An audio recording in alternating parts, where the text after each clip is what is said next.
Good morning everyone, welcome to my YouTube channel CTET coaching centre. Class 6 class की है NCERT. इसमें हम लोग चैप्टर वाइज करेंगे, चैप्टर 1 2 इस ऐसे ही लेकर जो 11th चैप्टर है, इन सारे चैप्टर को आज हम लोग इस वीडियो में करेंगे शॉर्ट नोट के रूप में, जिसको पढ़ के मेरा भी सीटेट क्वालिफाई हुआ है, तो आप लोगों को भी हेल्प करेगी। तो चलिए हम लोग शुरू करते हैं टाइम वेस्ट ना करते हुए, क्योंकि एग्ज़ाम का डेट जो है 15 दिसंबर को है। आप लोगों का जो एक एक मिनट बहुत ही कीमती है। तो चलिए हम लोग वीडियो को शुरू करते हैं। पहले चैप्टर नंबर 1 को पढ़ेंगे, फिर 2 को, 3 को, ऐसे ही 1 to 11 चैप्टर को आज हम लोग करने वाले हैं इस वीडियो में। तो आप लोग शुरू से अंत तक बने रहिएगा, आप लोगों को ज़रूर बेनिफिट मिलेगा। तो शुरू करते हैं हिस्ट्री क्लास 6 की, जो चैप्टर नंबर 1 है, जिसका नाम है क्या, कब, कहाँ और कैसे। तो पहला नंबर पॉइंट है, आरंभिक लोग जो कुशल संग्राहक थे वे नर्मदा नदी के किनारे रहते थे। जो आरंभिक लोग थे वो क्या थे? कुशल संग्राहक थे। और ये लोग कहाँ रहते थे? तो नर्मदा नदी के किनारे रहते थे। जानवरों का आखेट, आखेट मतलब होता है शिकार करना, करते थे तथा फल फूल खाते थे। ये लोग नर्मदा नदी के किनारे रहते थे और ये लोग जो है कुशल संग्राहक थे। और क्या ये लोग आखेट मतलब शिकार करके फल फूल खाते थे और जानवरों का शिकार करके भी खाते थे। तो इसको याद रखना है। चलिए नेक्स्ट पॉइंट में चलते हैं।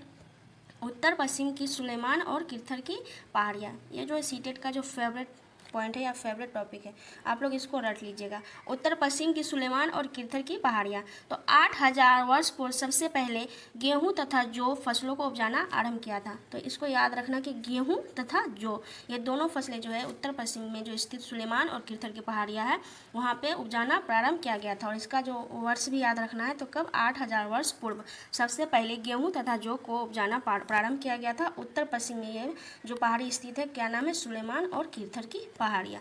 तो इस पॉइंट को याद रखना है। दूसरे नंबर पॉइंट को देखते हैं। उन्होंने भेड़, बकरी और गाय, बैल जैसी पशुओं को पालतू बनाना प्रारंभ किया था। तो कौन कौन जानवर थे? तो भेड़, बकरी, गाय, बैल जैसी अन्य पशुओं को ये लोग पालतू बनाना आरंभ कर दिया था। और सबसे पहले कौन सा फसल उगाया था? तो गेहूं एवं जौ। मैं बार बार चीज़ों को रिपीट इसलिए करती हूँ ताकि आप लोगों को वीडियो में ही चीज़ें याद हो जाए। तो फिर देखते हैं नेक्स्ट पॉइंट को। ये लोग जो थे गांव में रहा करते थे। ये लोग कहाँ रहते थे? तो गांव में रहा करते थे। उसके बाद एक पॉइंट है, उत्तर पूर्व में गारो तथा मध्य भारत में विंध्य की पहाड़ी स्थित थी। तो अब आ गया विंध्य की पहाड़ी। हम लोग आगे पढ़े क्या? सुलेमान और किरथर की पहाड़ी पहले पढ़े, अब हम लोग क्या पढ़ेंगे? विंध्य की पहाड़ी। तो ये जो विंध्य की पहाड़ी है, उत्तर पूर्व में जो गारो तथा मध्य भारत में विंध्य की पहाड़ी स्थित है, इन क्षेत्रों में कृषि का विकास हुआ। इन क्षेत्रों में किसका विकास हुआ? तो कृषि का विकास हुआ। चलिए आगे और पढ़ते हैं विंध्य की पहाड़ी के बारे में। तो विंध्य की पहाड़ी में जो चावल जहाँ सबसे पहले उपजाया गया था, वह स्थान विंध्य के उत्तर में स्थित है। चावल सबसे पहले कहाँ उपजाया गया था? तो विंध्य के उत्तर में स्थित है। वहीं पे विंध्य की पहाड़ी में चावल जो उपजाना प्रारंभ किया गया था सबसे पहले। तो आप लोगों को बेसिकली यहाँ से क्या याद रखना है कि विंध्य की पहाड़ी में चावल उपजाना प्रारंभ किया गया था। जहाँ सबसे पहले उपजाया गया चावल, वह स्थान विंध्य के उत्तर में स्थित है। और जौ और गेहूँ कहाँ उपजाना शुरू किया गया? तो सुलेमान और किरथर की पहाड़ियों में। उसके बाद हम लोग देखते हैं इंडिया शब्द। इंडिया शब्द का मतलब क्या होता है और कहाँ से यह शब्द जो आया है? तो इंडिया इंडस से निकला है, जिसे संस्कृत में सिंधु कहा जाता है। तो इंडिया शब्द जो है इंडस से निकला है, इंडस से निकला है और इसे क्या कहा जाता है? सिंधु। संस्कृत में इसे क्या कहा जाता है? तो इंडस को सिंधु कहा जाता है। लगभग 2500 वर्ष पूर्व उत्तर पश्चिम की ओर से आने वाले ईरानियों और यूनानियों ने सिंधु को हिंदोस या इंदोस तथा इस नदी के पूर्व में स्थित भूमि प्रदेश को इंडिया कहा। तो इसमें क्या याद रखना है कि जो उत्तर पश्चिम से आए थे ईरानी और यूनानी, ये लोग जो है सिंधु को हिंदोस और इंदोस कहा तथा इस नदी के पूर्व में जो स्थित भूमि प्रदेश था उसको क्या कहा? तो इंडिया कहा। इस लाइन को याद रखना है, बहुत ही इंपॉर्टेंट है। उसके बाद हम लोग आगे देखते हैं पांडुलिपियाँ। तो पांडुलिपियों के बारे में क्या बताया गया एनसीईआरटी में? हाथ से लिखी जाने वाली पुस्तकें अतीत की जो पुस्तकें हैं जो हाथ से लिखी गई है, उसको क्या कहा जाता है? पांडुलिपियाँ कहा जाता है। जो हाथ से लिखा गया और अतीत के बारे में हम लोग को जानकारी प्रदान करती है जो पुस्तक है, उसको क्या कहा जाता है? पांडुलिपियाँ। पांडुलिपि जो है अंग्रेजी में इसे मैन्यूस्क्रिप्ट कहा जाता है। अंग्रेजी में इसे क्या कहा जाता है? मैन्यूस्क्रिप्ट कहा जाता है। और लैटिन शब्द मेनू से बना है। ये जो है लैटिन शब्द मेनू से बना है, मैन्यूस्क्रिप्ट, और इसका मतलब हिंदी में क्या होता है? तो पांडुलिपियाँ। यह प्रायः ताड़पत्रों अथवा हिमालय क्षेत्र में उगने वाले भूर्ज नामक पेड़ की छाल से प्राप्त होता है। तो पांडुलिपियाँ कहाँ से प्राप्त होता है? तो ताड़पत्रों अथवा हिमालय में उगने वाले भूर्ज नामक पेड़ की छाल से। भूर्ज नामक जो पेड़ की छाल से प्राप्त होती थी उसी को क्या कहा जाता था? पांडुलिपियाँ। उसी में लिखा जाता था। तो यह प्रायः ताड़पत्रों अथवा हिमालय क्षेत्र में उगने वाले भूर्ज नामक पेड़ की छाल से बनते थे। तो कौन? पांडुलिपियाँ। तो उसको याद रखना, भूर्ज नामक पेड़ की छाल से। सीटेट में जो पूछा भी गया है 2-4 बार, आप लोग अगर प्रीवियस ईयर पेपर लगा रहे होंगे तो आप लोगों को प्रश्न मिला होगा भुर्ज नामक पेड़ की छाल से। तो छाल में ही जो पांडुलिपियाँ लिखी जाती थी, पांडुलिपियाँ तैयार की जाती थी। उसके बाद हम लोग जो है चैप्टर नंबर 2 को देखते हैं। हिस्ट्री का ही है 6 क्लास की, जिसका नाम है आखेटक खाद्य संग्रहण से भोजन उत्पादन तक। आखेट खाद्य संग्रह से भोजन उत्पादन तक, तो इसके बारे में क्या बताया गया चैप्टर नंबर 2 में है भीमबेटका गुफा के बारे में। तो भीमबेटका गुफा कहाँ स्थित है? मध्य प्रदेश में। मध्य प्रदेश में स्थित है भीमबेटका गुफा, नर्मदा घाटी के पास स्थित है। यह जो भीमबेटका गुफा है नर्मदा नदी घाटी के पास स्थित है और यह मध्य प्रदेश राज्य में स्थित है। इसको याद रखना है कि भीमबेटका गुफा कहाँ, यह भी सीटेट में पूछा गया है। और ये सब जो पॉइंट्स है मैं एनसीईआरटी पढ़ के ही निकाली हूँ, एनसीईआरटी से। वहाँ पे लाइन में ही लाइन बाय लाइन लिखा हुआ है भीमबेटका गुफा के बारे में। ये सब जो पॉइंट्स है बिल्कुल हूबहू एनसीईआरटी से ही उतारा गया है। और ये सब पढ़ के ही मेरा जो सीटेट जुलाई क्लियर हुआ है, जो जुलाई 2024 में एग्जाम होता है 7 जुलाई को, उसमें मैं क्वालिफाई की हूँ। तो यही सब नोट्स मुझे जो हेल्प की थी तो आप लोगों से शेयर कर रही हूँ। आप लोगों को भी अगर हेल्प करेगा तो मैं अपने आप को सौभाग्यशाली समझूंगी कि आप लोगों को भी मदद हो रही है। उसके बाद देखते हैं शैल चित्रकला मिलता है मध्य प्रदेश और दक्षिणी उत्तर प्रदेश से। शैल चित्रकला कहाँ से मिलता है? तो मध्य प्रदेश से मिलता है और दक्षिण उत्तर प्रदेश से मिलता है। इसका मतलब क्या होता है शैल चित्रकला का? तो दीवारों पर बनी चित्र, दीवारों पर जो बनी चित्र होती थी उसी को क्या कहा जाता था? तो शैल चित्रकला कहा जाता था। और यह ज़्यादातर कहाँ मिला है? तो मध्य प्रदेश और दक्षिण में जो स्थित है उत्तर प्रदेश से मिला है। उसके बाद हम लोग कुर्नूल की गुफा को देखते हैं। तो कुर्नूल की गुफा से क्या मिला है? तो राख के अवशेष मिले। यह पॉइंट जो है एनसीईआरटी में सीधा सीधा दिया गया है, तो आप लोग याद रखिएगा कि कुर्नूल की गुफा से ही जो है राख का अवशेष मिला है। उसके जले हुए अनाज भी जो यहीं से मिले हैं कुर्नूल से ही।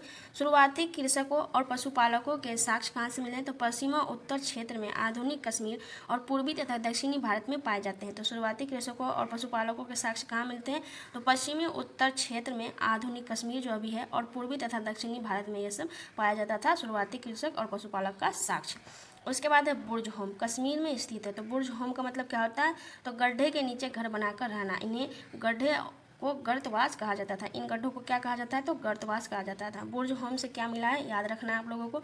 बुर्ज होम से जो मिला है गड्ढे के नीचे घर बनाकर रहते थे लोग, यानी कि गर्तावास का जो अवशेष यहाँ बुर्ज होम से मिला है। और ये कहाँ स्थित है? तो कश्मीर में स्थित है। उसके बाद हम लोग देखते हैं मेहरगढ़ के बारे में। तो मेहरगढ़ के बारे में क्या बताया गया है? मेहरगढ़ ईरान जाने वाले सबसे महत्वपूर्ण रास्ते बोलन दर्रे के पास एक हरा भरा समतल स्थान है। मेहरगढ़ कहाँ स्थित है? तो ईरान जाने वाले सबसे महत्वपूर्ण जो रास्ता है बोलन दर्रे के पास स्थित है एक हरा भरा समतल स्थान। यहाँ विभिन्न प्रकार के जानवरों की हड्डियाँ मिली है, जिनमें प्रमुख हिरन तथा सूअर एवं जो है भेड़ बकरियाँ है। यहाँ जो है विभिन्न प्रकार के जानवरों की हड्डियों के अवशेष मिले हैं, जिसमें प्रमुख कौन है? हिरन है, सूअर है तथा भेड़ एवं बकरियाँ है। इन सब पॉइंट्स को याद रखना है। आपको जब कथन और कारण वाले प्रश्न पूछे जाएंगे तो ये सब पॉइंट दे दिया जाएगा। उसके बाद हम लोग देखते हैं नेक्स्ट जो पॉइंट है मेहरगढ़ के बारे में क्या दिया गया है। चौकोर अथवा आयताकार घरों के अवशेष हैं। प्रत्येक घर में 4 या उससे ज़्यादा कमरे हैं, जिनमें कुछ भंडारण के काम आते थे। तो चौकोर तथा आयताकार जो घरों के अवशेष मिले हैं तो मेहरगढ़ से मिले हैं, इसको याद रखना है। और प्रत्येक घर में जो है 4 या उससे ज़्यादा कमरे होते थे, जिनमें कुछ भंडारण के भी काम आते थे। उसके बाद हम लोग देखते हैं मृत्यु के बाद कब्रों में मृतक के साथ कुछ सामान या जानवर को दफनाया जाता था। यहाँ एक साक्ष्य मिली है जिसमें मृतक के साथ बकरी को दफनाया गया है। तो इस लाइन को याद रखना कि मृतक के साथ बकरी को जो दफनाने का जो साक्ष्य मिला है वह कहाँ से मिला है? तो वह मेहरगढ़ से मिला है। और कुछ सामान या जानवर को भी दफनाया जाता था इसके साथ। इन लोग का यह मानना था कि मृत्यु के बाद भी जीवन होता है, या फिर ये भी हो सकता है कि उसका फेवरेट पशु या फेवरेट चीज़ होगा बकरी, उसके साथ दफनाया जाता था। तो याद रखना मृतक के साथ तो बकरी को दफनाया गया था, तो उसका साक्ष्य कहाँ से मिला है? तो मेहरगढ़ से मिला है। उसके बाद हम लोग देखते हैं चैप्टर नंबर 3 जो हिस्ट्री का है, उसका नाम है आरंभिक नगर। क्लास 6 की एनसीईआरटी की क्लास जो है 6 में चैप्टर नंबर 3 है, उसका नाम है आरंभिक नगर जो हिस्ट्री का है। उसमें हड़प्पा के बारे में बताया गया। तो क्या है? आधुनिक पाकिस्तान में स्थित है। हड़प्पा भी कहाँ है? तो अभी पाकिस्तान में हड़प्पा स्थित है। रावी नदी के किनारे बसा हुआ एक नगर था। हड़प्पा जो है रावी नदी के किनारे बसा हुआ एक नगर था और इसका खोज जो है दयाराम साहनी ने किया था। इसको किसने खोजा था? दयाराम साहनी। तो ये पॉइंट याद नहीं रहता है, बहुत किसी को जो है कन्फ्यूज़न हो जाता है, तो इसको ट्रिक से याद रखना है कि हड़प्पा से क्या मतलब होता है कि कोई चीज़ किसी ने हड़प लिया। तो अगर हड़प लिया होगा किसी का कोई चीज़ तो आप लोगों को क्या आएगा? दया आएगा कि आह इसका सब सामान जो है वो हड़प लिया है। तो वहीं से याद रखना है कि दया जो आया, कोई चीज़ किसी का हड़प लिया तो आपको क्या आया? दया। तो उससे याद रखना है दयाराम साहनी। इससे क्या याद रखना है? दयाराम साहनी। इन सब चीज़ों से जो है ना चीज़ें लंबे समय तक याद रहती है। तो हम इसको याद रखना कि कोई चीज़ हड़प लिया तो आपको क्या आया? दया। तो दया से क्या है? हड़प्पा शहर का जो खोजा, जिसको हड़प्पा शब्द को जो जिसने खोजा उसका नाम क्या है? दयाराम साहनी। उसके बाद है हड़प्पा नगर दूध पाया जाता है। हड़प्पा में जो है एक खासियत थी कि इसमें नगर दूध पाए जाते हैं। यह नगरीय जो सभ्यता थी, इसमें नगर दूध पाए जाते हैं। उसके बाद देखते हैं मोहनजोदड़ो के बारे में। बहुत ही इंपॉर्टेंट है मोहनजोदड़ो। सिंधु नदी के किनारे स्थित है। हड़प्पा कहाँ है? तो रावी नदी के किनारे। और मोहनजोदड़ो कहाँ है? तो सिंधु नदी के किनारे स्थित है। विशाल स्नानागार का निर्माण हुआ है। विशाल स्नानागार का साक्ष्य कहाँ से मिला है? तो मोहनजोदड़ो से मिला है। इस तालाब को बनाने में प्लास्टर के ऊपर चारकोल की परत चढ़ाई गई थी। ये जो पॉइंट है एकदम एनसीईआरटी में ऐसे ही दिया गया है कि इस तालाब को बनाने में प्लास्टर के ऊपर चारकोल की परत चढ़ाई गई थी। तो आप लोग को याद रखना है कि विशाल स्नानागार कहाँ से मिला? मोहनजोदड़ो से मिला। और इस तालाब को बनाने के लिए क्या किया गया था? तो प्लास्टर के ऊपर जो है चारकोल की परत चढ़ाई गई थी। और इसमें दोनों तरफ से उतरने के लिए सीढ़ियाँ भी बनाई गई थी। दोनों तरफ से सीढ़ी बनाई गई थी। विशेष अवसर पर इस तालाब को उपयोग होता था और जिसे कुएँ के पानी से भरा जाता था, फिर बाद में निकाल दिया जाता था। तो विशेष अवसर जैसे पूजा पाठ, कुछ भी विशेष अवसर होता था तभी तालाब को भरा जाता था। तो किससे भरा जाता था? कुएँ के पानी से भरा जाता था। इसको याद रखना है। इससे क्वेश्चन सीटेट पूछी भी है कि कुएँ के पानी से जो भरा जाता था इस तालाब को, और फिर बाद में अवसर ख़त्म होने के बाद इसको निकाल दिया जाता था। फिर हम लोग देखते हैं कालीबंगा के बारे में। तो कालीबंगा के बारे में क्या बताया गया है? राखीगढ़ी नदी के किनारे बसा है। राखीगढ़ी नदी के किनारे कौन बसा है? तो कालीबंगा।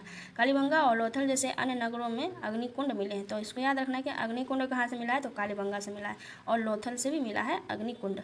हड़प्पा, मोहनजोदड़ो और लोथल जैसे कुछ नगरों में बड़े बड़े भंडार गृह भी मिले हैं। बड़े बड़े भंडार गृह कहाँ मिले हैं? तो हड़प्पा, मोहनजोदड़ो और लोथल, इन 3 नगरों से जो है बड़े बड़े भंडार गृह भी मिले हैं। और कालीबंगा में क्या है? तो कालीबंगा जो राखीगढ़ी नदी के किनारे स्थित है और यहाँ पे जो अग्निकुंड के साक्ष्य प्राप्त हुए हैं। उसके बाद देखते हैं फिर हड़प्पा को। यहाँ मनके, बाट और फलक मिले हैं। क्या क्या मिला है हड़प्पा से? मनके, बाट और फलक। यहाँ लोग पत्थर के मोहर बनाते थे। यहाँ के लोग जो है ज़्यादातर पत्थर के मोहर बनाते थे। मोहरों पर सामान्यतः जानवरों का चित्र बने होते थे। काले रंग से डिजाइन किया गया खूबसूरत लाल मिट्टी के बर्तन भी बनते थे। तो मिट्टी का बर्तन क्या होता था? तो लाल रंग का होता था। इसमें जो काले रंग का डिजाइन किया जाता था, लाल रंग का बर्तन होता था, इसमें काले रंग का डिजाइन किया जाता था। तो इसको याद रखना है। कहाँ से मिलता था? तो हड़प्पा से। हल का प्रयोग भी हड़प्पावासी करते थे। इसको भी याद रखना है। मेहरगढ़। मेहरगढ़ से क्या याद रखना है? 7000 साल पहले मेहरगढ़ में कपास की खेती शुरू हुई। तो सबसे पहले जो खेती का साक्ष्य मिला है मेहरगढ़ से, और वहाँ जो कपास की खेती की जाती थी मेहरगढ़ में। उसके बाद मोहनजोदड़ो, कपड़े के टुकड़े के अवशेष तथा चांदी का फूलदान मिला है। यहाँ से क्या मिला है? कपड़े के टुकड़े का अवशेष और चांदी का फूलदान भी मिला है। इसको याद रखना है। कहाँ से मिला है? मोहनजोदड़ो से। फ्रियॉन्स से बनी तकलिया सूत कटाई का संकेत देती है। कहाँ? मोहनजोदड़ो में ही।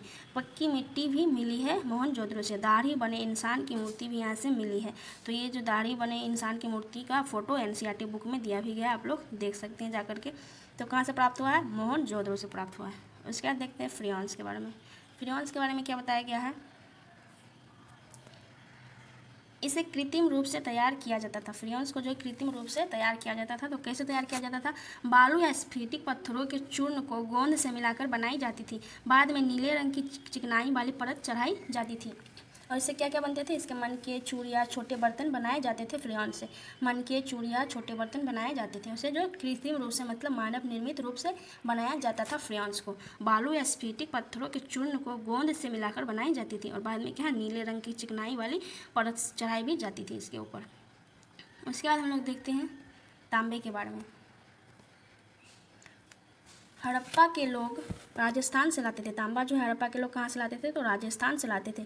और पश्चिम एशियाई देश ओमान से भी तांबा का प्रयोग किया जाता था। पश्चिमी जो एशियाई देश है ओमान, वहाँ से भी तांबा का प्रयोग किया जाता था। कांसा टिन और तांबे को मिलाकर बनता है। कांसा किससे कैसे बनता है? तो टिन और तांबे को मिलाकर जो है कांसा तैयार किया जाता है। टिन का आयात आधुनिक ईरान और अफगानिस्तान से किया जाता था। टिन का जो आयात कहाँ से किया जाता था? आधुनिक ईरान और अफगानिस्तान से किया जाता था। सोना। सोना क्या है? सोना का आयात जो आधुनिक कर्नाटक से मिलता है। सोना का आयात कहाँ से मिलता है? तो आधुनिक कर्नाटक से प्राप्त होता है। बहुमूल्य पत्थर। बहुमूल्य पत्थर का आयात जो है गुजरात, ईरान और अफगानिस्तान से किया जाता था। बहुमूल्य पत्थरों का जो है कहाँ से किया जाता था आयात? तो गुजरात, ईरान और अफगानिस्तान से। धौलावीरा। गुजरात में स्थित है धौलावीरा। यह नगर जो 3 भागों में बांटा गया है। ये इंपॉर्टेंट है कि कौन सा नगर जो हड़प्पा सभ्यता के 3 भागों में बांटा गया है, तो वो है एकमात्र धौलावीरा। यह याद रखना है। और यह कहाँ स्थित है? तो गुजरात में स्थित है। उसके बाद चलिए हम लोग चैप्टर नंबर 4 को देखते हैं। चैप्टर नंबर 4 में क्या बताया गया है? क्या बताती है हमें किताबें और कपड़े। हिस्ट्री क्लास 6 है एनसीईआरटी, जिसका चैप्टर नंबर 4 है। नाम है क्या बताती है हमें किताबें और कपड़े। तो इसमें क्या देखना है? दुनिया की प्राचीनतम ग्रंथों में एक है वेद। वेद क्या है? दुनिया के प्राचीनतम ग्रंथों में से एक है। वेद का शाब्दिक अर्थ होता है ज्ञान। वेद का शाब्दिक अर्थ क्या होता है? तो ज्ञान। वेद का संकलन कृष्ण देवायन वेद व्यास जी ने किया है। तो वेद का जो है संकलन किसने किया है? वेद व्यास महोदय जी ने। इसका पूरा नाम क्या है? तो कृष्ण देवायन वेद व्यास इसका नाम है। तो आप लोगों को बेसिकली क्या याद रखना है कि वेद का शाब्दिक अर्थ क्या होता है? ज्ञान। और इसकी जो खोजकर्ता कौन है? तो वेद व्यास जी, या संकलन करता है वेद व्यास जी। वेद है 4 प्रकार के, कौन कौन? ऋग्वेद, सामवेद, यजुर्वेद, अथर्ववेद। ऋग्वेद में देवी देवताओं की जानकारी प्राप्त होती है, सामवेद में संगीत की जानकारी प्राप्त होती है, यजुर्वेद में यज्ञ की जानकारी प्राप्त होती है, और अथर्ववेद में जादू टोना की जानकारी प्राप्त होती है। तो इसको याद कैसे करना है, इसका एक ट्रिक है। तो ऋग्वेद जो प्राचीनतम ग्रंथ है, तो उसमें जो है देवी देवताओं की जानकारी प्राप्त होती है। तो आप लोगों को सबको पता है कि ऋग्वेद से ही देवी देवताओं की जानकारी प्राप्त होती है। सामवेद से क्या होता है? स से सामवेद, स से संगीत, तो संगीत की जानकारी जो सामवेद से प्राप्त होती है। यजुर्वेद से क्या प्राप्त होती है? य से यजुर्वेद, य से यज्ञ, तो यज्ञ की जानकारी जो यजुर्वेद से प्राप्त होती है। और अथर्ववेद सबसे नया वाला अथर्ववेद है, वेद है, तो इससे क्या होता है? जादू टोना का जो है साक्ष्य प्राप्त होता है। इससे जानकारी जादू टोना की मिलती है अथर्ववेद से। तो आप लोगों को हेल्प कर रही है तो मेरे चैनल को आप लोग सब्सक्राइब जरूर कीजिएगा और लास्ट में लाइक भी कीजिएगा। ऋग्वेद में 3 देवता महत्वपूर्ण है, एक अग्नि, दूसरा इंद्र, तीसरा है सोम। तो अग्नि को क्या कहा जाता है? आग का देवता कहा जाता है। इंद्र को युद्ध का देवता कहा जाता है। और सोम जो है, सोम एक प्रकार का जो है पौधा है, जिससे खास पेय बनता था। खास प्रकार का पेय पदार्थ जो सोम से प्राप्त होता था, एक प्रकार का पौधा है। इंद्र को क्या कहा जाता है? युद्ध के देवता कहा जाता है। और आग को क्या कहा जाता है? अग्नि के देवता कहा जाता है। और इसके बाद देखते हैं ऋग्वेद की भाषा प्राक संस्कृत या वैदिक संस्कृत कहलाती है। ऋग्वेद की भाषा क्या कहलाती है? तो प्राक संस्कृत या वैदिक संस्कृत कहलाती है। ऋग्वेद के लिए यहाँ बताया गया है, यह जो वेद सबसे पुराना वेद है ऋग्वेद। 1000 से ज़्यादा प्रार्थनाएं, जिसे सूक्त कहा जाता है, 1000 से ज़्यादा प्रार्थनाएं मिलती है ऋग्वेद में, और प्रार्थनाओं को ही क्या कहा जाता है? सूक्त कहा जाता है। 10 मंडल है, 1028 सूक्त है, तथा 10,600 मंत्र मिलते हैं इस ऋग्वेद में। तो ये सब डाटा को याद कर लेना है आप लोगों को।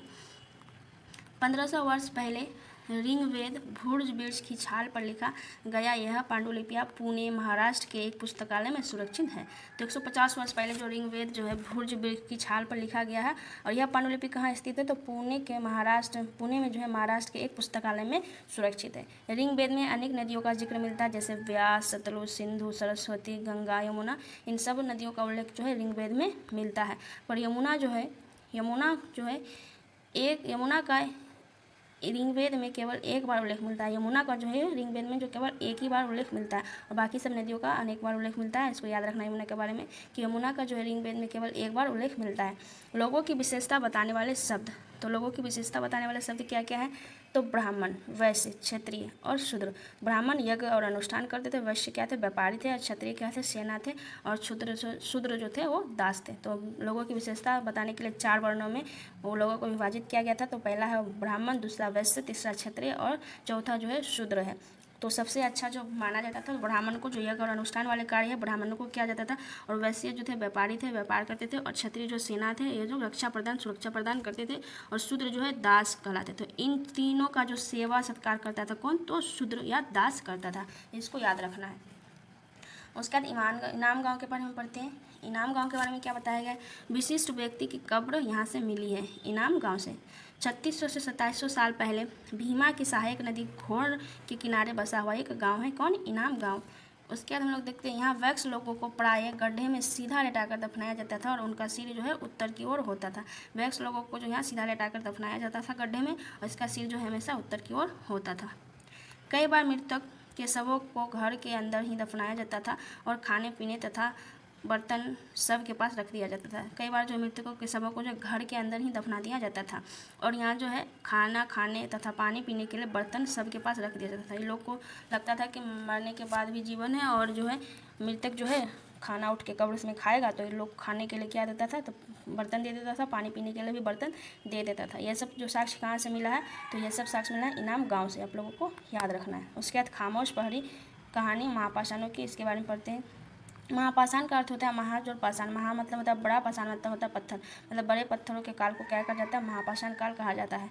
महापाषाणों के युग में दफन करने की जगह पर लोगों द्वारा बड़े व्यवस्थित तरीके से पत्थर लगाया जाता था। महापाषाण युग में जो दफन करने की जगह को पर जो है लोग बड़े बड़े जो है पत्थर व्यवस्थित रूप से लगाते थे यहाँ पे खामोश प्रहरी में, महापाषाण काल में। महापाषाण बनने की प्रथा लगभग 3000 साल पहले शुरू हो गई थी। यह प्रथा दक्कन, दक्षिण भारत, उत्तर पूर्वी भारत और कश्मीर में प्रचलित थी। कई बार पुरातत्वविदों को गोलाकार सजाए हुए पत्थर मिलते हैं, जो कई बार अकेला खड़ा हुआ पत्थर भी मिलता है। यह एकमात्र प्रमाण है कि जो जमीन के नीचे कब्रों को दर्शाया जाता है। सामान्यतः मृतकों को खास किस्म के मिट्टी के बर्तनों के साथ दफनाया जाता था, जिन्हें काले लाल मिट्टी के बर्तनों ब्लैक एंड रेड वेयर के नाम से जाना जाता था। मृतकों के साथ जो है काले और लाल रंग की मिट्टी के बर्तन जो है दिए जाते थे। मृतक को जो दफनाया जाता था उसके साथ ही इन सब चीज़ों को भी दफन कर दिया जाता था, जिसको ब्लैक एंड रेड वेयर के नाम से जाना जाता है। कभी कभी महापाषाणों में एक से अधिक कंकाल मिले हैं, जो यह बताता है कि एक ही परिवार के लोगों को एक ही स्थान पर अलग अलग समय पर दफनाया गया है। तो कभी कभी जो है महापाषाण युग में एक से अधिक कंकाल मिले हैं, जो क्या बताता है कि एक ही परिवार के लोगों को एक ही स्थान पर अलग अलग समय पर दफनाया गया है। उसके बाद हम लोग देखते हैं बाद में मरने वाले लोगों को पोर्ट होल के रास्ते से कब्रों में ले जाकर दफनाया जाता था। तो क्या कहना चाहता था कि यह एक जो है मृतक को यहाँ से दफनाया जाता था ज़मीन में, तो यहाँ पे जो एक ही परिवार के लोगों को दफनाया जाता था। यहाँ पे एक पोर्ट होल नामक होल किया जाता था, जो भी जिस टाइम भी मरता था उसको इसी रास्ते में लाके यहाँ दफन किया जाता था। फिर कोई मरता था तो इसी रास्ते से लाके यहाँ पे दफन किया जाता था। फिर कोई मरता था तो इसी रास्ते, मतलब एक ही परिवार का जो यहाँ पे मिलता था मृतक का जो है शरीर, और ये जो है होल का नाम है पोर्ट होल, इसी से अंदर आया जाता था। तो इसको याद रखना, ये सब व्यवस्था जो थी महापाषाण काल में थी। ऐसे स्थान को गोलाकार लगाए गए पत्थर या चट्टान चिन्हों का काम करते थे, जहां लोग आवश्यकता अनुसार शवों को दफनाकर दोबारा आ जा सकते थे। तो इस टाइप का जो मिलता था शव का स्थान, यहाँ पे जो पोर्ट होल नामक छेद रखा जाता था, तो इसको बड़े बड़े पत्थरों से या छोटे छोटे पत्थरों से इस तरह से डिजाइन करके रखा जाता था, जो चिन्ह के रूप में काम आता था कि इस परिवार के लोगों का ये जो शव स्थान है, इसको याद रखना है। फिर हम लोग बढ़ते हैं चैप्टर नंबर 5, जिसका नाम है राज्य राजा और एक प्राचीन गणराज्य। जो क्लास 6 की हिस्ट्री है उसका नाम है राज्य राजा और प्राचीन गणराज्य। इस समय 4 सामाजिक वर्ग थे: ब्राह्मण, क्षत्रिय, वैश्य, शूद्र। ब्राह्मण जो है वेदों का अध्ययन करते थे। ब्राह्मण क्षत्रिय क्या है, युद्ध का काम करते थे और लोगों की रक्षा करते थे। वैश्य क्या करते थे, खेती, पशुपालन तथा व्यापार करते थे। और शूद्र क्या करते थे, तो इन जो तीनों वर्ण का जो है सेवा करते थे। इन तीनों वर्णों को सेवा प्रदान करते थे। मगध के बारे में पढ़ते हैं। मगध, गंगा और सोन नदी मगध से होकर गुजरती है। मगध का एक हिस्सा जंगलों से भरा था। जंगलों से रथ, गाड़ी, घर बनाने की लकड़ियां मिलती थी। यहाँ लोह अयस्क की खदानें भी मिली है, जो शक्तिशाली राजा बिंबिसार तथा अजातशत्रु की राजधानी राजगृह थी। बाद में पाटलिपुत्र हुआ। 2 शक्तिशाली राजा कौन कौन थे मगध के, तो एक थे बिंबिसार और दूसरा कौन था, अजातशत्रु। इन्होंने जो है राजधानी राजगृह थी, बाद में इन्होंने पाटलिपुत्र स्थानांतरित किया था। और गंगा तथा सोन नदी के मध्य से होकर गंगा और सोन नदी जो है मगध से होकर गुजरती है। और मगध का एक हिस्सा जो जंगलों से भरा है, और जंगल ही एक मेन कारण हो सकता है कि मगध बहुत बड़े साम्राज्य का विस्तार हुआ मगध में, क्योंकि जंगल से इन लोग को लकड़ी मिल जाता था, जैसे गाड़ी बना लेता था, बहुत सारा इंपॉर्टेंट काम जो कर लेता था इन लोग जंगल से। उसके बाद अश्वमेध यज्ञ करने वाला राजा बहुत शक्तिशाली माना जाता था। यह जो यज्ञ होता था, घोड़े को लोगों की देखरेख में स्वतंत्र छोड़ दिया जाता था। अगर इस घोड़े को दूसरे राजा ने पकड़ा तो उससे युद्ध करना पड़ता था। अगर इस घोड़े को आगे जाने दिया तो अश्वमेध यज्ञ करने वाले राजा अधिक शक्तिशाली माने जाते थे। यज्ञ पुरोहितों द्वारा पूरा किया जाता था तथा विभिन्न राजाओं को आमंत्रित किया जाता था। जनपद क्या होता है, एक शाब्दिक जनपद का शाब्दिक अर्थ क्या होता है, जन के बसने की जगह को ही जनपद कहा जाता है। महायज्ञों को करने वाले राजा अब जन के राजा ना होकर जनपदों के राजा माने जाने लगे थे। उसके बाद देखते हैं बज्जी में क्या बताया गया है, इसकी राजधानी वैशाली थी। यह मगध के समीप स्थित था और यहाँ शासन व्यवस्था गण संघ की थी। गण संघ का क्या तात्पर्य है, इससे यह तात्पर्य है कि यहाँ कई शासक होते थे, कभी कभी लोग एक साथ शासन करते थे, वे सभी राजा होते थे। उसके बाद हम लोग देखते हैं चैप्टर नंबर 6 को, जो हिस्ट्री की है। नए प्रश्न नए विचार। बौद्ध धर्म के संस्थापक गौतम बुद्ध है। उसका नाम बचपन का क्या है, सिद्धार्थ। बौद्ध क्षत्रिय थे तथा शाक्यगण के थे तो ये क्षत्रिय, पर ये जो शाक्यगण के थे। पीपल वृक्ष के नीचे ज्ञान की प्राप्ति हुई थी। पहला उपदेश इन्होंने सारनाथ में दिया। कुशीनगर में इनकी मृत्यु हो गई, जो कुशीनगर स्थित है, उत्तर प्रदेश में स्थित है। और प्राकृत भाषा में बुद्ध ने शिक्षा दी थी। प्राकृत भाषा जो है जनरल भाषा थी, जैसे अब हम लोग अभी हिंदी जनरल भाषा है, उसी टाइम जो प्राकृत हिंदी भाषा थी, तो सभी वर्ग के लोग जो है प्राकृत भाषा को समझ जाते थे। इसलिए उन्होंने जो है अपना जो लेक्चर है वो प्राकृत भाषा में ही दिया है। उपनिषद क्या है, गुरु के समीप बैठकर उपनिषद कहलाता है। गुरु के समीप बैठकर जो ज्ञान प्राप्त होता है उसको क्या कहा जाता है, उपनिषद कहा जाता है। भारतीय दर्शन को 6 पद्धतियाँ। भारतीय दर्शन की जो कितने प्रकार की पद्धतियाँ हैं, तो 6। नंबर 1 वैशेषिक, जिसके जो ऋषि कणाद हैं, जिसके जन्मदाता। न्याय के गौतम, सांख्य के कपिल, योग के पतंजलि, पूर्व मीमांस के है जैमिनी, वेदांत या उत्तर मीमांस के कौन है, व्यास है। तो इन सब चीज़ों को आप लोग रट लीजिएगा। पाणिनि संस्कृत भाषा के व्याकरण के रचनाकार कौन है? तो पाणिनि। संस्कृत भाषा के व्याकरण के रचनाकार कौन है? पाणिनि। जैन धर्म जो है 24वें तथा अंतिम तीर्थकार वर्धमान ही जो थे महावीर थे। जन्म इसका 540 ईसा पूर्व में कुंडग्राम में हुआ था। वज्जी संघ के लिच्छवी कुल के ये क्षत्रिय राजकुमार थे। 30 वर्ष में घर छोड़े थे। 12 वर्ष के बाद इनको ज्ञान की प्राप्ति हुई थी। प्राकृत भाषा में इन्होंने भी शिक्षा दिया था और जैन धर्म के शिक्षाएं 1500 वर्ष पूर्व गुजरात के वल्लभी नामक स्थान पर लिखी गई थी।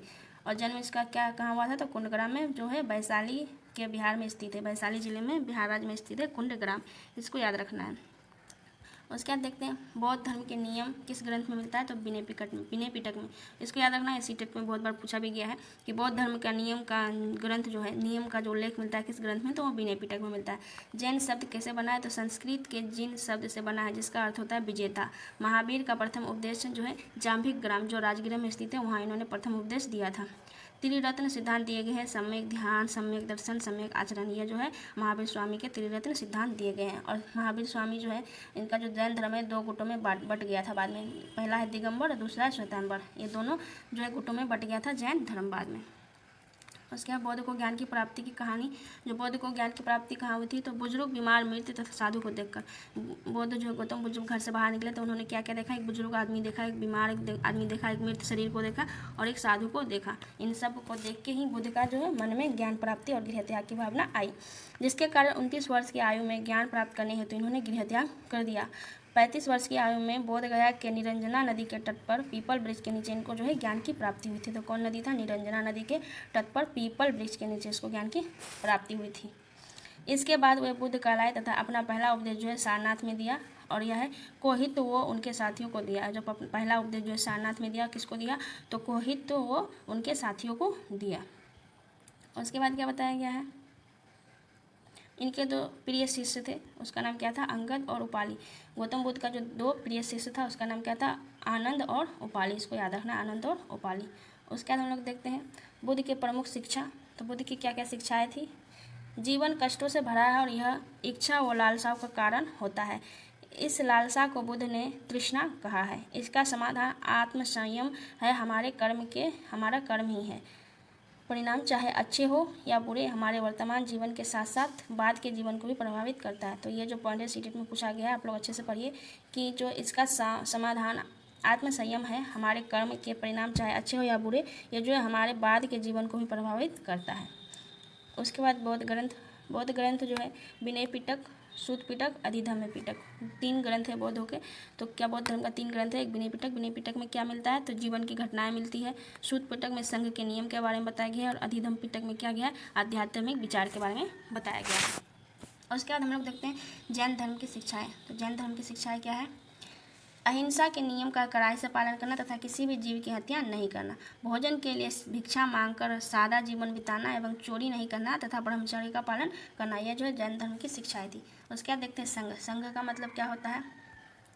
महावीर तथा बुद्ध दोनों का मानना था कि घर का त्याग करने पर ही सच्चे ज्ञान की प्राप्ति हो सकती है। विनय पिटक में संघ में रहने वाले भिक्षुओं के लिए नियम बनाए गए थे और संघ में ब्राह्मण, क्षत्रिय, व्यापारी तथा मजदूर प्रवेश ले सकते थे। तो संघ से क्या तात्पर्य है? तो संघ जो है एक नियमों का ग्रंथ है जिसमें ब्राह्मण, क्षत्रिय, व्यापारी तथा मजदूर प्रवेश ले सकते थे। इन सब के लिए क्या क्या नियम है ये सब जो दिया गया था संघ में। विनय पिटक में संघ में रहने वाले जो है भिक्षुओं के लिए नियम बनाए गए थे, वो उसका जो संकलन है वो संघ में मिलता है।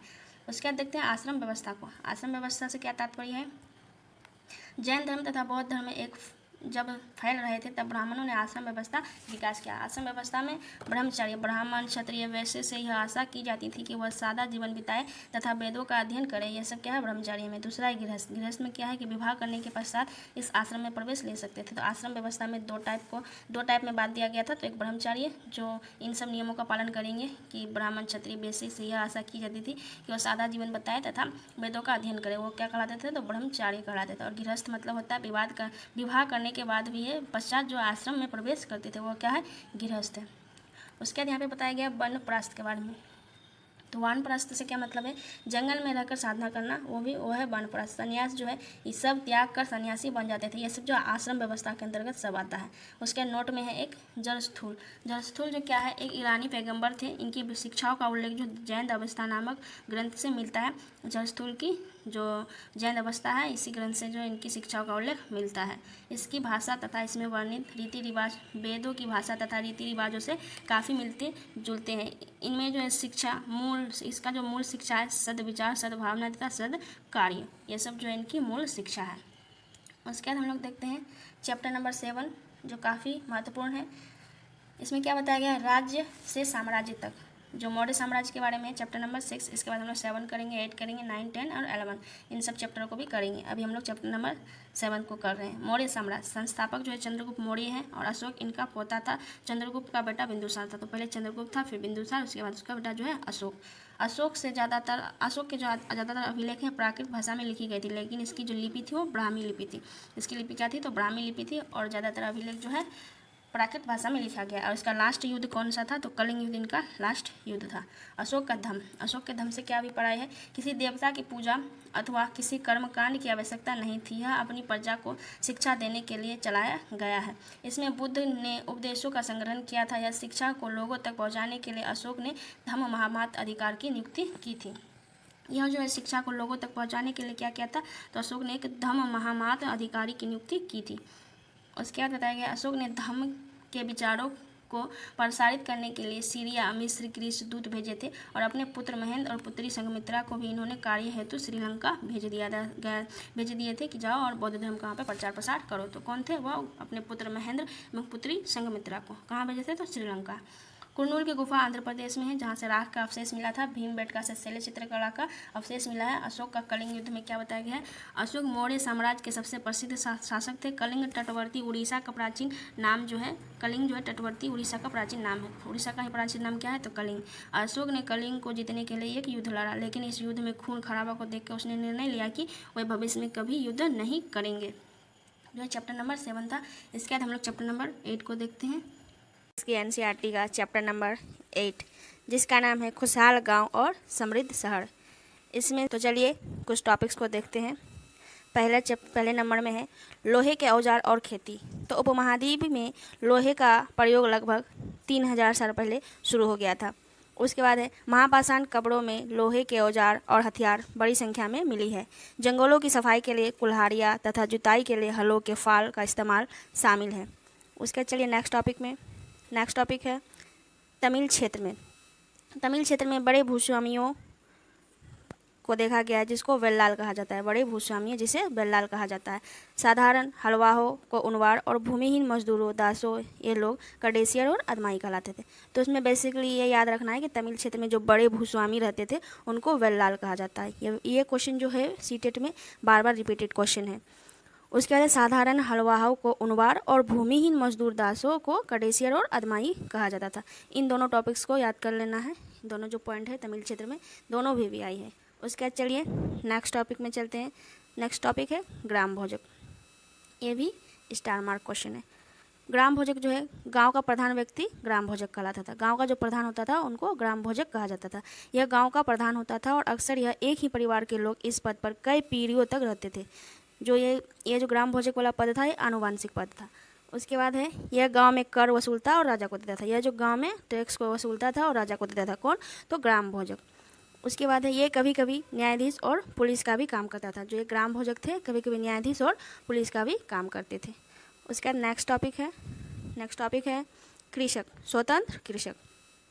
ग्राम भोजकों के अलावा अन्य स्वतंत्र कृषक भी होते थे जिन्हें गृहपति कहते थे।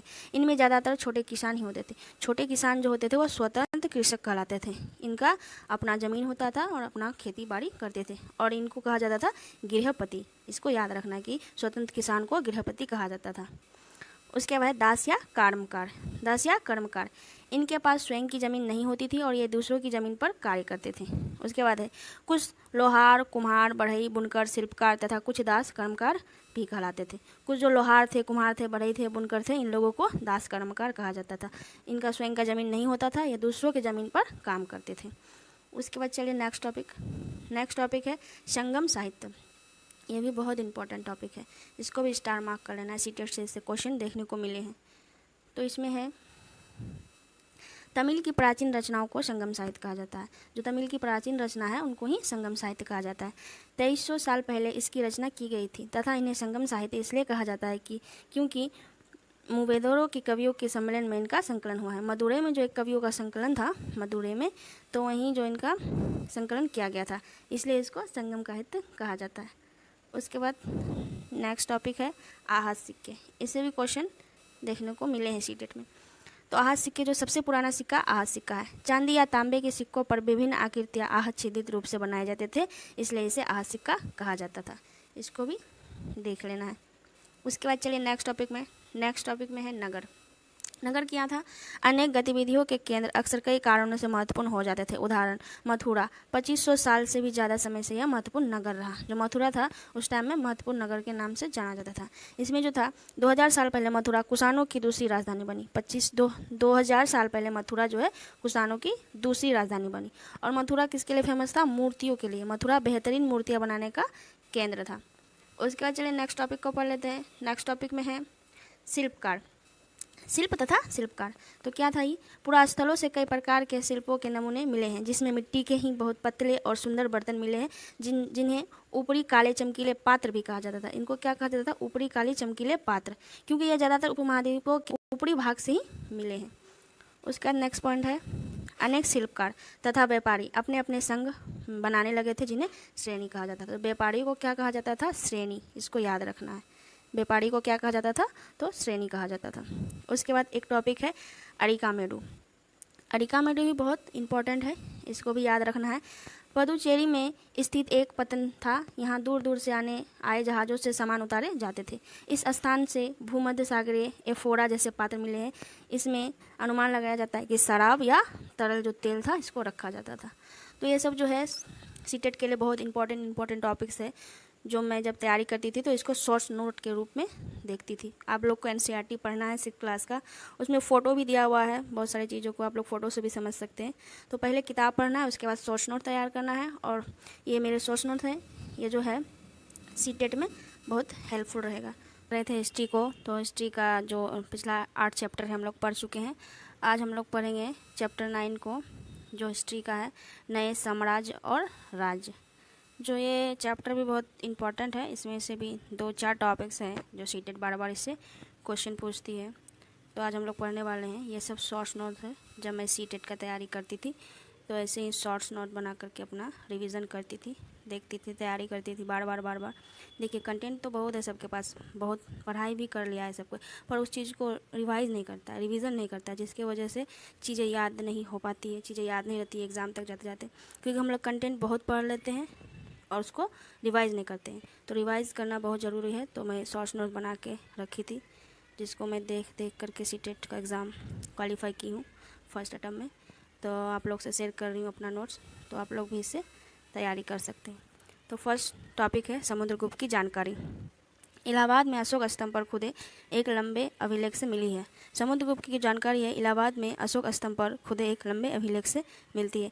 हरिसेन इनके दरबारी कवि थे। जो हरिसेन थे समुद्रगुप्त के दरबारी कवि थे। गुप्त वंश के राजा समुद्रगुप्त थे। दरबारी कवि बाणभट्ट ने संस्कृत में हर्षचरित की रचना की। हर्षचरित की जो रचना है बाणभट्ट ने की है, जो समुद्रगुप्त के दरबारी कवि थे। उसके बाद है दक्षिणापथ में 12 शासक थे। तमिल के बड़े भूस्वामी को वल्लाल कहा जाता। जो पिछले चैप्टर में हम लोग कुछ पढ़े थे पॉइंट्स को, उसका रिवीजन मैं करवा देती हूँ, जो मैं पॉइंट्स लिख ली थी पहले ही। तो जो है दक्षिणापथ में 12 शासक थे। तमिल के बड़े भूस्वामी को वल्लाल कहा जाता था। तमिल के हलवाई को उनवाड़ कहा जाता था। मूवेंदार एक तमिल शब्द है जिसका अर्थ होता है 3 मुखिया, और इन 3 मुखिया में है चोल, चेर और पांडे। इसको याद रखना है कि मूवेंदार एक तमिल शब्द है जिसका अर्थ होता है 3 मुखिया, और 3 मुखिया में कौन कौन आता है? चोल, चेर, पांडे। और उसके नेक्स्ट टॉपिक को देखते हैं जो इम्पोर्टेंट है, इसको देखते हैं। ये है परिस्थितियाँ। ये जो है परिस्थितियाँ जो है यह एक विशेष किस्म का अभिलेख है जिन्हें प्रशस्ति कहते हैं। जो प्रशस्ति है वो विशेष किस्म का अभिलेख है। प्रशस्ति भी अभिलेख ही है। जो ये एक जो अभिलेख है ना, विशेष किस्म का अभिलेख है जिन्हें प्रशस्ति कहते हैं। यह एक संस्कृत शब्द है जिसका अर्थ होता है प्रशंसा। प्रशस्ति का मतलब होता है प्रशंसा। मतलब किसी का ये प्रशस्ति देखिएगा तो उसमें राजा का प्रशंसा, राजा का बखान किया गया है, उसको कहा जाता है प्रशस्ति। तो एक प्रशस्ति है समुद्रगुप्त की प्रशस्ति। उसमें जो है तो प्रशस्ति मतलब होता है प्रशंसा करना, तो इसमें भी समुद्रगुप्त की प्रशंसा ही की गई होगी। तो देखिए आइए पॉइंट्स को देख लेते हैं। समुद्रगुप्त के दरबार में कवि व मंत्री रहे हरिसेन ने इसमें राजा को एक योद्धा के रूप में बताया और इसकी भरपूर प्रशंसा की है। जो समुद्रगुप्त की प्रशस्ति है इसको समुद्रगुप्त के दरबारी कवि और मंत्री हरिसेन ने इसमें राजा का बखान किया है, जिसमें राजा को एक योद्धा के रूप में बताया है और इसकी भरपूर प्रशंसा की है। उसके बाद नेक्स्ट है हरिसेन द्वारा समुद्रगुप्त की नीतियाँ। इसको ना देख लेना है और याद कर लेना है, इसको मुंह में याद रहना चाहिए एकदम कि एग्जाम में से कथन कारण वाले क्वेश्चन पूछेंगे, इसलिए मैं इसको लिखी हूँ और आप लोग इसको बार बार देखिएगा कि हरिसेन द्वारा समुद्रगुप्त की नीतियाँ।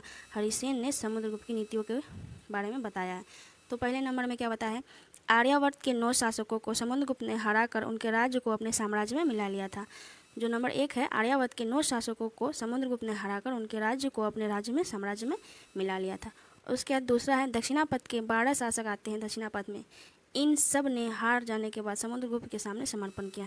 जो दक्षिणापथ के 12 शासक थे वो भी समुद्रगुप्त से युद्ध में हार गए थे और समुद्रगुप्त के सामने समर्पण किया था। उसके बाद है तीसरा और चौथा। तीसरे में क्या बताया है, इसमें असम तटीय बंगाल, नेपाल और उत्तर पश्चिम के कई गण या संघ आते हैं। ये समुद्रगुप्त के लिए उपहार लाते थे और उनकी आज्ञाओं का पालन करते थे तथा उनके दरबार में उपस्थित हुआ करते थे। जो ये लोग थे, इन लोग भी युद्ध नहीं किया, हरिसेन से हार मान लिया, समर्पण कर दिया। तो इसमें क्या है, असम तटीय बंगाल, नेपाल और उत्तर पश्चिम के कई गण और संघ आते थे जो समुद्रगुप्त के लिए उपहार लाते थे और उनकी आज्ञा का पालन करते थे तथा उसके दरबार में उपस्थित हुआ करते थे। उसके चौथा, कुषाण तथा शक वंश और श्रीलंका के शासक भी थे। इन्होंने समुद्रगुप्त की विवाह अपनी पुत्री के साथ किया। जो ये लोग भी समर्पण कर दिए और ये लोग समुद्रगुप्त को दामाद मतलब समुद्रगुप्त का विवाह जो है अपनी पुत्रियों के साथ करवा दिया। उसके बाद चलिए नेक्स्ट टॉपिक है विक्रम संवत। जो विक्रम संवत में वही आता है, चैत, बैसाख, पूर्णिमा, ये सब जो है वो सब विक्रम संवत के अंतर्गत ही आता है। तो विक्रम संवत का जो प्रारंभ था 58 ईसा पूर्व 58 ईसा पूर्व में प्रारंभ हो गया था। विक्रम संवत गुप्त राजा चंद्रगुप्त द्वितीय के नाम से जोड़ा जाता है। कहा जाता है कि चंद्रगुप्त द्वितीय जो थे शकों पर विजय के प्रतीक के रूप में इस संवत की स्थापना की तथा विक्रमादित्य की उपाधि धारण की। जो चंद्रगुप्त द्वितीय थे उसे विक्रमादित्य भी कहा जाता है। तो ऐसा कहा जाता है कि चंद्रगुप्त द्वितीय शकों पर विजय के प्रतीक के रूप में इस संवत की स्थापना की तथा विक्रमादित्य उपाधि धारण कर ली। कौन? तो चंद्रगुप्त द्वितीय। चलिए नेक्स्ट पॉइंट में चलते हैं। नेक्स्ट पॉइंट में एक इम्पॉर्टेंट टॉपिक है नगरम। तो नगरम किसको कहा जाता था? व्यापारियों के संगठन का नाम था। संभवतः इन सभाओं पर घनी तथा शक्तिशाली भूस्वामी और व्यापारियों का नियंत्रण होता था। तो नगरम बेसिकली नगरम किसको कहा जाता था? नगरम जो था व्यापारियों के संगठन का नाम था। संभवतः इन सभाओं पर घनी तथा शक्तिशाली भूस्वामियों और व्यापारियों का नियंत्रण होता था। तो यही 2-4 टॉपिक्स थे जो चैप्टर नंबर 9 थे क्लास हिस्ट्री की। क्लास चैप्टर 10 को इससे पहले 1 to 9 चैप्टर में करा चुकी हूँ शॉर्ट्स नोट के रूप में। तो आज है चैप्टर नंबर 10 हिस्ट्री की, क्लास 6 की है। तो चैप्टर का नाम है व्यापारी, राजा और तीर्थयात्री। ये रहा चैप्टर का नाम। इसमें से 4-5 टॉपिक जो है बहुत इंपॉर्टेंट और VVI है, इसको देख लेना है जिससे सीटेट बार क्वेश्चन पूछती है। तो चलिए इस टॉपिक को पढ़ते हैं। टॉपिक का नाम व्यापार और व्यापारियों के बारे में जानकारी। तो व्यापार और व्यापारियों के बारे में जानकारी कैसे प्राप्त होती है? तो नंबर 1 है, दक्षिण भारत सोना, मसाले, काली मिर्च तथा कीमती पत्थरों के लिए प्रसिद्ध था। कीमती पत्थर, सोना, मसाले और खासकर काली मिर्च के वजह से जो दक्षिण भारत था वो बहुत फेमस था उस टाइम पे। उसके बाद है काली मिर्च की रोमन साम्राज्य में इतनी मांग थी कि इसे काले सोने के नाम से जाना लगा। जो काली मिर्च थी इतना रोमन में फेमस था जो इसको काले सोने के नाम से जाना जाने लगा था। उसके बाद है व्यापारी इन सामानों को समुद्री रास्तों से रोम पहुंचाते थे। जो व्यापारी थे समुद्री रास्तों से इसे रोम पहुंचाते थे।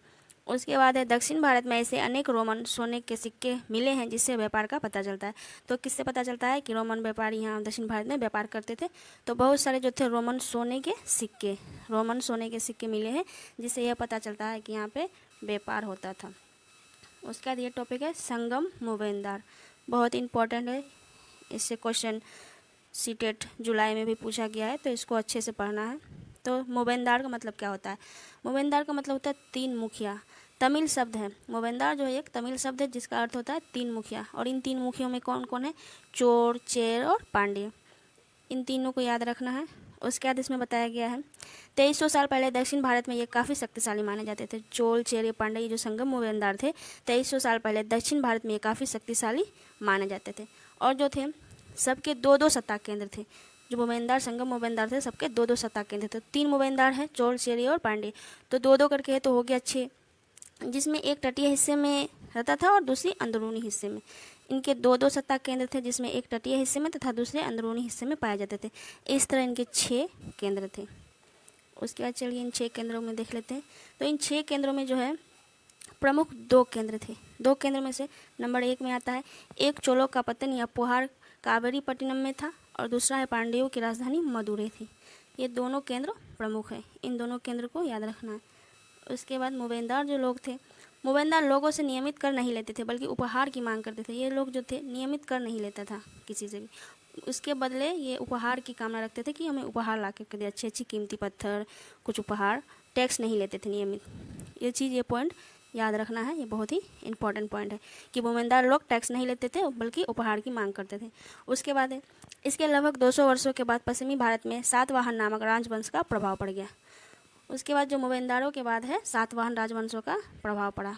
सातवाहनों का प्रमुख राजा गौतमीपुत्र श्री सतकर्णी थे। जो सातवाहनों का प्रमुख राजा था तो वो गौतमीपुत्र था श्री सतकर्णी। तो इनके बारे में क्या है, इनके बारे में हमें उसकी माँ गौतमी बलश्री द्वारा दान में दिए गए अभिलेख से पता चलता है। तो इनकी माँ जो श्री सतकर्णी की माँ गौतमी बलश्री द्वारा दान में दिए गए अभिलेख से इनके बारे में पता चलता है। तो उसके बाद है रेशम मार्ग। रेशम मार्ग भी बहुत इंपॉर्टेंट टॉपिक है, इसको भी अच्छे से देखना है। सीटेट में बार बार इससे क्वेश्चन पूछते हैं, कथन और कारण वाले, तो इसको अच्छे से पढ़ना है। रेशम बनाने की तकनीकी का आविष्कार सबसे पहले चीन ने किया, लेकिन इस तकनीकों को ये हजारों सालों तक छुपाए रखें। जो रेशम बनाने का जो मार्ग था, इनका आविष्कार जो था रेशम बनाने का, जो कीड़े से, कच्चे कीड़े से रेशम बनाया जाता है, तो इसका आविष्कार जो पहले था चीन ने किया था, लेकिन ये कई सालों तक इसको छुपाए रखा था, बताया नहीं था किसी को। उसके बाद चीनी यात्री जिस रास्ते से यात्रा करते थे वह मार्ग रेशम मार्ग या सिल्क रूट कहलाता था। जो चीनी यात्री था जिस रास्ते से व्यापार करता था, उसी रास्ता को रेशम मार्ग कहा जाने लगा, यानी कि इंग्लिश में इसको सिल्क रूट कहा जाता है। उसका जो सिल्क रूट पर नियंत्रण था तो किस शासक का था, तो कुषाण का था। सिल्क रूट पर नियंत्रण करने वाले शासक कुषाण थे, इसको याद रखना है, स्टार पॉइंट है। उसके बाद देखना है बौद्ध धर्म का प्रचार। बौद्ध धर्म का जो प्रचार प्रसार था, कुषाणों का सबसे प्रसिद्ध राजा कनिष्क था। कनिष्क ने बौद्ध परिषद का गठन किया था। तो बौद्ध परिषद क्या होता है, बौद्ध परिषद होता है, इसमें एकत्र होकर विद्वान महत्वपूर्ण विषयों पर विचार विमर्श करते थे। जो बौद्ध परिषद था, इनका निर्माण जो है किसने करवाया है, तो इनका निर्माण करवाया है कनिष्क ने। कनिष्क ने इसका निर्माण करवाया, तो किस लिए निर्माण करवाया था, तो इनमें एकत्र होकर विद्वान महत्वपूर्ण विषयों पर विचार विमर्श करते थे। उसके बाद है बौद्ध की जीवनी, बौद्ध चरित्र के रचनाकार कवि अश्वघोष थे। अश्वघोष जो थे कनिष्क के दरबार में रहते थे। बुद्ध चरित्र का जो रचनाकार है कवि अश्वघोष है, और उनका जो वो जो रहते थे किनके दरबार में रहते थे, तो कनिष्क के दरबार में रहते हैं। उसके बाद तीर्थयात्री, तीर्थयात्रियों में से भी क्वेश्चन देखने को मिलते हैं सीटेट में, तो उसमें याद रखना है भारत की यात्रा पर आए चीनी बौद्ध तीर्थयात्री फाइंगसान काफ़ी प्रसिद्ध थे, जो 1600 साल पहले आया था। जो फाइंगसान थे और 1600 साल बाद आए थे यहाँ पे, क्या कहता है, तीर्थयात्री भारत में 1600 साल पहले। इंपॉर्टेंट है ये, इसको याद रखना है। उसका एक आए थे चीनी यात्री ह्वेनसांग। ह्वेनसांग जो थे 1400 साल पहले भारत आए थे। उसके बाद था इत्सिंग जो है 50 साल पहले भारत आया था। तो ये सब जो है इंपॉर्टेंट टॉपिक्स है जो सीटेट में मदद कर सकती है। जैसे मैं सीटेट का तैयारी करती थी तो पहले सीटेट के सारे बुक्स को पढ़ी, उसके बाद उसको पढ़ के ही ये सब सारे शॉर्ट नोट, मैं सीटेट के बुक पढ़ करके ये सब सारे सीटेट का शॉर्ट नोट बनाई हूँ। तो अगर आप लोगों को मेरी नोट से थोड़ी सी भी मदद मिलती है तो ये मेरे लिए बहुत सौभाग्य की बात होगी। और आप लोगों को अगर मेरा पढ़ाया हुआ समझ में आ रहा है या फिर मेरे शॉर्ट नोट्स अच्छे लग रहे हैं तो मेरे चैनल को आप लोग सब्सक्राइब कर सकते हैं। क्लास की तो आज हिस्ट्री 6 क्लास की चैप्टर नंबर 11 है, जिसका नाम है इमारतें, चित्र तथा किताबें। इमारतें, चित्र तथा किताबें। इस चैप्टर से 2-4 टॉपिक है जो बहुत इंपॉर्टेंट है सीटेट एग्ज़ाम के लिए, तो आप लोग इसको देख सकते हैं। इन सब टॉपिक से हर एक बार सीटेट में क्वेश्चन देखने को मिले हैं। ये सारे शॉर्ट नोट्स जो है मैं एनसीईआरटी बुक्स पढ़ के निकाली हूँ, तो आप लोगों को भी हेल्प करेगी। तो देखिए पढ़ते हैं टॉपिक नंबर 1 को। तो टॉपिक नंबर 1 में है लौह स्तंभ। लौह स्तंभ जो है महरौली दिल्ली में कुतुब मीनार के परिसर में खड़ा है। यह लौह स्तंभ भारतीय शिल्पकारों की कुशलता का एक अद्भुत उदाहरण है। महरौली दिल्ली में ये लौह स्तंभ स्थित है जो कुतुब मीनार के परिसर में खड़ा है। यह भारतीय शिल्पकारों की कुशलता को बताता है। कुशलता को बताने का मतलब है कि इस लौह स्तंभ में अभी तक जंग नहीं लगा है, तो यह है शिल्पकारों की कुशलता को बताता है। उसके बाद है इसकी ऊंचाई। इसकी ऊंचाई जो है 7.2 मीटर और वजन 3 टन से भी ज़्यादा है। इसमें स्टार मार्क लगाना है, इसको याद करना है कि इसकी जो वन लाइनर में पूछ देती है कि लौह स्तंभ की ऊंचाई कितनी है, तो 7.2 मीटर। उसके बाद वजन जो है 3 टन से भी ज़्यादा है। उसके बाद इसके बनने के समय की जानकारी हमें इस पर खुदे अभिलेख से मिलती है तथा इसमें अभी तक जंग नहीं लगा है। जो है यह शिल्पकारों की कुशलता को बताता है, तो वही है कि इसमें अभी तक जंग नहीं लगा है। उसके नेक्स्ट टॉपिक को देखते हैं। नेक्स्ट टॉपिक में है ईंटों और पत्थरों की इमारतें। ईंटों और पत्थरों की इमारतें हमारे शिल्पकारों की कुशलता के नमूने स्तूपों जैसी कुछ इमारतों में देखने को मिलती है। जो हमारे शिल्पकारों की कुशलता है उसके नमूने स्तूपों जैसी कुछ इमारतों में देखने को मिलती है। उसके बाद स्तूप का शाब्दिक अर्थ क्या होता है? स्तूप का शाब्दिक अर्थ होता है टीला। टीला होता है स्तूप का शाब्दिक अर्थ। उसके बाद देखते हैं, प्रायः सभी स्तूपों के भीतर एक छोटा सा डिब्बा रखा जाता है। डिब्बों में बुद्ध या उनके अनुयायियों के शरीर के अवशेष जैसे दांत, हड्डी, राख या उनके द्वारा प्रयुक्त कीमती पत्थर अथवा सिक्के रखे जाते हैं। इसको क्या कहा जाता है जो इस डिब्बे में रखा जाता है? तो इसको धातु मंजूषा कहा जाता है। जो इन डिब्बों में थे तो बुद्ध के अनुयायियों के शरीर के अवशेष, दांत, हड्डी, राख या फिर कीमती पत्थर या फिर वो जो प्रयोग में सिक्के लाते थे उसको रखा जाता था। तो इस डब्बा को कहा जाता था धातु मंजूषा। तो इस टॉपिक को भी याद रखना है। उसका नेक्स्ट पॉइंट है कि जहाँ शरीर के अवशेष रखे जाते थे उन्हें धातु मंजूषा कहा जाता था। वही बात है जहाँ डब्बा में बुद्ध के शरीर के अवशेष जैसे दांत, हड्डी या फिर कीमती पत्थर या सिक्के रखे जाते थे उसको धातु मंजूषा कहते थे। उसके बाद प्रारंभिक स्तूप धातु मंजूषा के ऊपर रखा मिट्टी का टीला होता था। बाद में उस गुंबद नुमा ढांचे को तरासे हुए पत्थरों के साथ ढक दिया जाता था। जो प्रारंभिक स्तूप था धातु मंजूषा के ऊपर रखा जाता था और मिट्टी का टीला होता था। बाद में उस गुंबद नुमा ढांचे को तरासे हुए पत्थरों से ढक दिया जाता था। उसका नेक्स्ट पॉइंट क्या है? प्रायः स्तूपों के चारों ओर परिक्रमा करने के लिए एक वृत्ताकार पथ बना होता था जिसे दक्षिणा पथ कहते थे। इस रास्ते को रेलिंग से घेर दिया जाता था जिसे वेदिका कहा जाता था। इन सारे पॉइंट्स को ना याद रखना है कॉन्सेप्ट वाइज, क्योंकि इससे कथन और कारण वाले क्वेश्चन सीटेट में पूछेंगे, तो इसको अच्छे से 2-3 बार देखना है, पढ़ना है, उसके बाद क्वेश्चन सॉल्व होगा। इसका नेक्स्ट टॉपिक है सांची का स्तूप। सांची का जो स्तूप है मध्य प्रदेश में स्थित है। सांची का स्तूप यह आरंभिक हिंदू मंदिरों का निर्माण इस काल में हुआ था। आरंभिक हिंदू मंदिरों का निर्माण जो था इसी काल में किया गया था। मंदिरों में विष्णु, शिव तथा दुर्गा जैसी देवी देवताओं का पूजा होता था। तो इसमें पूछेगा कि इसमें किस देवी देवताओं का पूजा होता था प्रारंभिक काल में हिंदू मंदिरों में? तो विष्णु, शिव और दुर्गा जैसे देवी देवताओं की पूजा होता था। उसके बाद नेक्स्ट पॉइंट को देखना है। मंदिर का जो सबसे महत्वपूर्ण भाग होता था वो गर्भगृह होता था, जहाँ देवी देवताओं की मूर्ति रखी जाती थी। तो पूछेगा कि देवी देवताओं की मूर्ति कहाँ रखी जाती थी? तो गर्भगृह में। उसके बाद है पुरोहित पूजा पाठ करते थे। उसके बाद है भीतर गांव जैसे मंदिरों में उसके ऊपर काफ़ी ऊंचाई तक निर्माण किया जाता था जिसे शिखर कहते थे। इन सारे जो पॉइंट्स है शिखर, गर्भगृह, धातु मंजूषा, इन सारे पॉइंट्स को बार बार पढ़ना है। इसी से सीटेट क्वेश्चन पूछती है। सीटेट एनसीईआरटी के अलावा कहीं से क्वेश्चन नहीं करती है। 6 to 8 की एनसीईआरटी पढ़ना है, बस उन्हीं से क्वेश्चन करती है। तो ये सारे पॉइंट जो है 6 क्लास की चैप्टर नंबर 7 में हिस्ट्री का दिया हुआ है, आप लोगों को पढ़ना है। बुक के साथ साथ शॉर्ट नोट्स भी पढ़ने हैं, क्योंकि रिवीजन करने में शॉर्ट नोट जितना साथ देती है बुक नहीं देती, क्योंकि बुक को रिवीजन करने में बहुत समय लगेगा। तो शॉर्ट नोट बनाइए, उसका रिवीजन कीजिए। मैं ऐसे ही करती थी, मैं शॉर्ट नोट्स बना लेती थी और एग्ज़ाम से जो 1 महीने पहले होते थे तो मैं शॉर्ट नोट्स बस पढ़ती थी।